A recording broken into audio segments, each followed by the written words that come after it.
1,20,000 అంటే ఒక 70,000-80,000 పోలైతాయి అనుకుందాం. ఈ 70,000-80,000లో 45 నుంచి 50,000 ఓట్లు ముస్లిం ఓట్లు తమే రాబట్టాలి. ఎందుకంటే బీజేపీకి 1-2% ఓట్స్ కూడా రావు ముస్లిం ఓట్స్. వచ్చేది ఎవరికి? బీఆర్ఎస్ కు.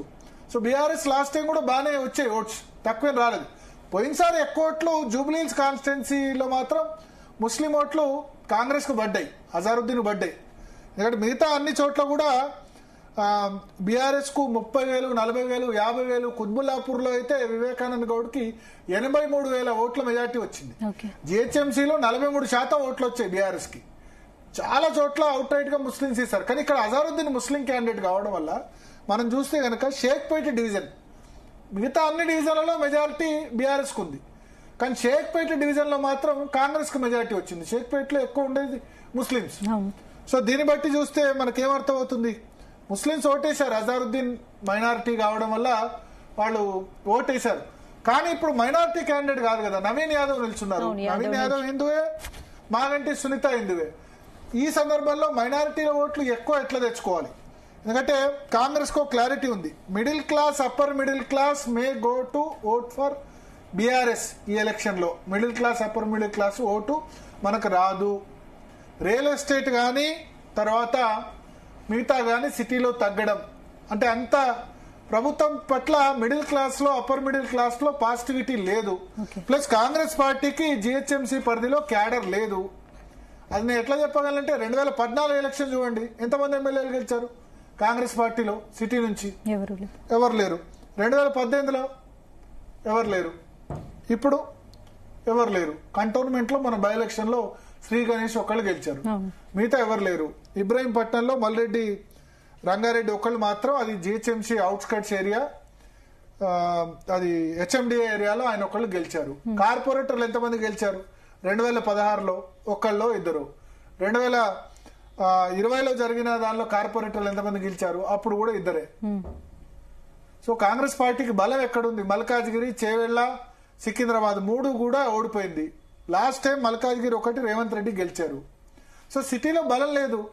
Because upper middle class, middle class, north Indian votes, Andhra Pradesh ఓట్లు, ఆంధ్రప్రదేశ్ నుంచి స్థిరపడ్డ వాళ్ళ ఓట్లు ఏవి కూడా కాంగ్రెస్ పార్టీతో లేవు. రాష్ట్రం అంతటా కాంగ్రెస్ పార్టీకి మంచి ఓట్లు పడ్డా సిటీలో మాత్రం 21-22% కూడా ఓట్లు రాలేదు. సో పూర్తిగా ముస్లిం మైనారిటీ ఓటు బ్యాంక్ మీద జూబ్లీహిల్స్ లో డిపెండ్ అయింది. క్యాండిడేట్ ఏమో ముస్లిం కాదు, ఇద్దరు హిందూసే.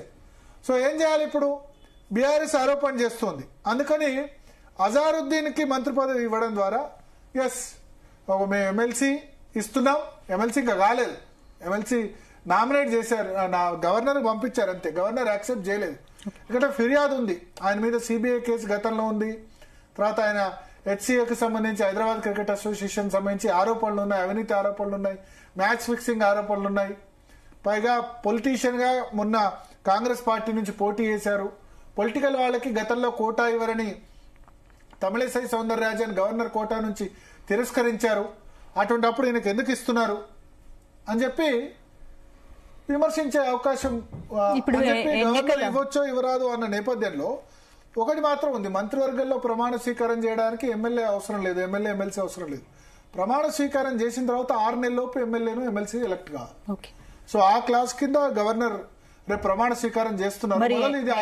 ఎన్నికల కోడ్ అమల్లో ఉన్న సీఎం రేవంత్ అజారుద్దీన్ కి మంత్రి పదవి ఇవ్వడానికి విపక్షాలు తప్పుపడతాయి. అంటే ఎన్నికల కోడ్ కిందకి ఇది రాదు టెక్నికల్ గా. అయితే ఎన్నికల కోడ్ అంటే ఏంది? హైదరాబాద్ జిల్లాలో, హైదరాబాద్ జిల్లా జూబ్లీహిల్స్ అంటే హైదరాబాద్ జిల్లాకే. రంగారెడ్డి జిల్లాలో కూడా ఎన్నికల కోడ్ ఉండదు.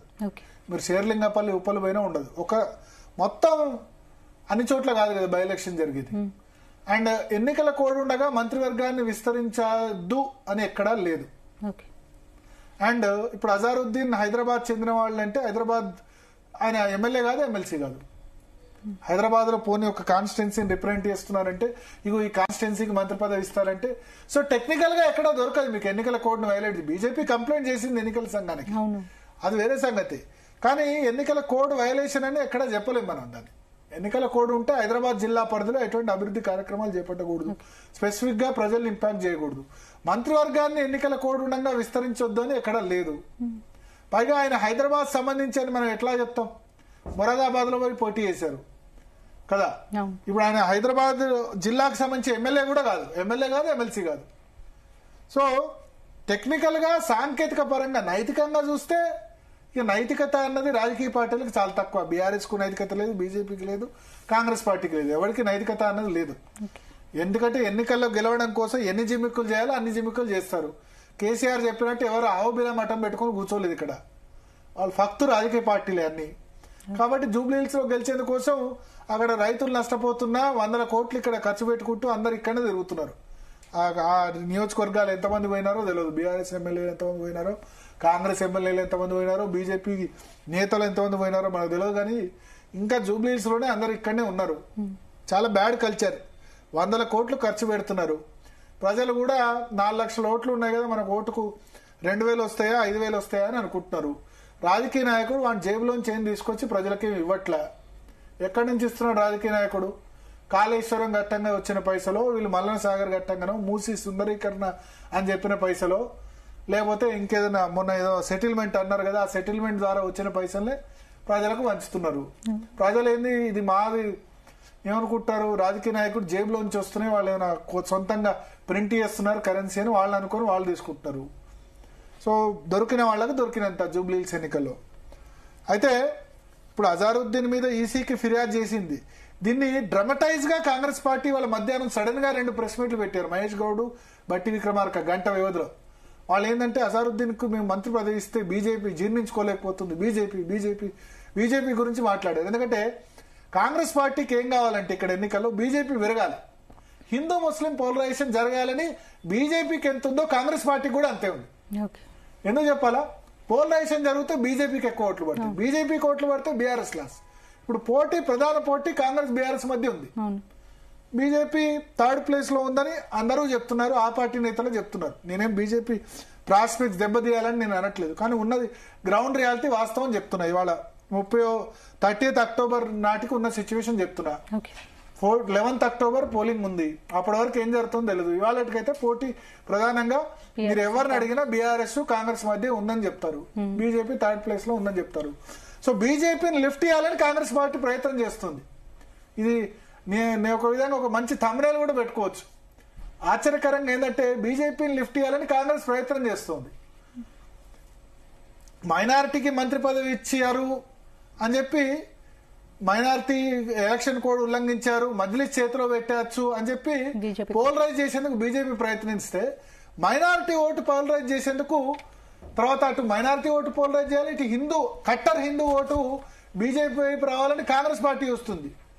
కట్టర్ హిందూ ఓట్లు బీఆర్ఎస్ కు రావద్దు, కట్టర్ హిందూ ఓట్లు బీజేపీకి రావాలని కాంగ్రెస్ పార్టీ వస్తుంది. ఎందుకంటే బీజేపీ ఇక్కడ బలపడితే జూబ్లీహిల్స్ లో బీఆర్ఎస్ ఓటమి పాలవుతుంది. ఇప్పుడు పోటీ కాంగ్రెస్ కు బీఆర్ఎస్ కు ఉందని కాంగ్రెస్ పార్టీకి అర్థమైంది.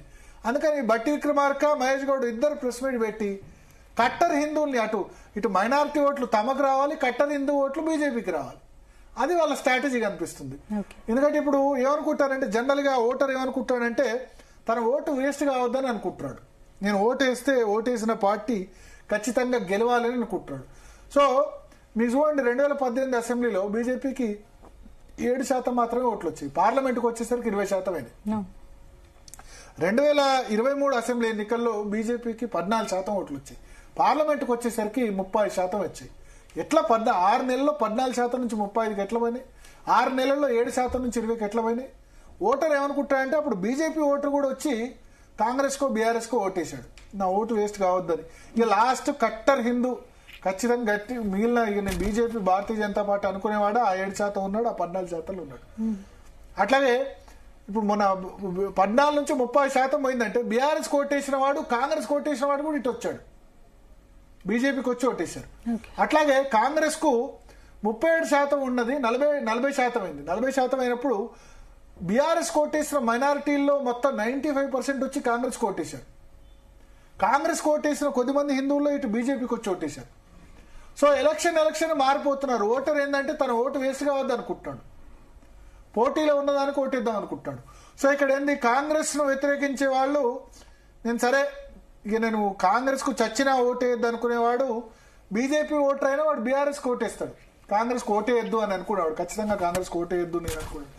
ప్లస్ కాంగ్రెస్ ప్రభుత్వం మీద వ్యతిరేకత ఉన్నవాడు బీజేపీ బీఆర్ఎస్ మధ్య కన్ఫ్యూజన్ ఉంటే గెలిచే పార్టీకి ఓటేద్దాం, సరే ఓకే ఇప్పుడు బీజేపీ రేస్లో లేదు, గట్టి పోటీలు లేదు, మన ఓటు వేస్ట్ కావద్దు, బీఆర్ఎస్ కోటేద్దామని వేస్తారు. సో కాంగ్రెస్ ఏం ప్రయత్నం చేస్తుందంటే మాక్సిమం బీజేపీ ఓట్లు పెంచితే తమ విజయం ఖాయం అనుకుంటుంది. బీజేపీకి ఎంత తక్కువ ఓట్లు వస్తే తమకు అంత నష్టం అని భావిస్తుంది. బీజేపీ ఎంత పెరిగితే తమకు అంత లాభం అనిపిస్తుంది. సో అదే స్ట్రాటజీతో ఇవాళ మహేష్ కుమార్ గౌడ్, బట్టి విక్రమార్క ప్రెస్ మీట్ పెట్టి మధ్యాహ్నం అందరూ అనుకున్నారు ఇక అజారుద్దీన్ మంత్రి పదవికి రాజ్భవన్ క్లియరెన్స్ ఇవ్వలేదేమో అనుకున్న విధంగా ప్రెస్ మీట్ పెట్టి బీజేపీ అడ్డుకుంటుంది, ఇది నైతికం కాదు, అది ఇది అని చెప్పి మాట్లాడారు. బీజేపీ ఏమో అది పోటీ మాకు ఎంఐఎంకు ఈ రెండింటికే అసలు వేరే దానికి పోటీ లేదన్నట్టు బీజేపీ మాట్లాడుతుంది. సో కాంగ్రెస్ కూడా అటు ముస్లిం ఓటు పోలరైజ్ మాకు కావాలి, కట్టర్ హిందూ ఓటు బీజేపీకి కావాలని చూస్తుంది. Same with BJP Hindu vote తమకు రావాలనుకుంటుంది, ఆ ఓటు కాంగ్రెస్కి రావాలా బీఆర్ఎస్ రావాలా అనుకుంటుందో తెలియట్లేదు. సో మొత్తానికైతే జరిగింది. ఏదేమైనా అజారుద్దీన్ జాక్పాట్ కొట్టారని చెప్పొచ్చు. ఎందుకంటే జూబ్లీ హిల్స్ బై ఎలక్షన్ రాకపోతే అజారుద్దీన్ పాపం పట్టించుకోలేదు, ఓడిపోయిన తర్వాత ఎవరు పట్టించుకోలేదు. అప్పుడు ఎమ్మెల్సీ అడిగాడు, ఆయన అడిగితే ఇచ్చారా, ఇవ్వలేదు. షబ్బీర్ అలీని చూస్తే బాధ చేస్తుంది పాపం. కాంగ్రెస్ పార్టీ మైనారిటీ నేతగా మనం చెప్పుకోవాలి ఇప్పుడు. ఎందుకంటే 2004 నుంచి 2009 ముస్లిం రిజర్వేషన్స్ 4% ఇవ్వడంలో షబ్బీర్ అలీ కీలక పాత్ర పోషించారు వైఎస్ రాజశేఖర రెడ్డి హయాంలో. కాంగ్రెస్ పార్టీ ముస్లిం నేత అంటే షబ్బీర్ అలీ. ఎందుకంటే ఒక 3 సార్లు ఎమ్మెల్యే గెలిచారు, 2 సార్లు మంత్రిగా రాజశేఖర రెడ్డి కేబినెట్ లో పనిచేశారు. అంత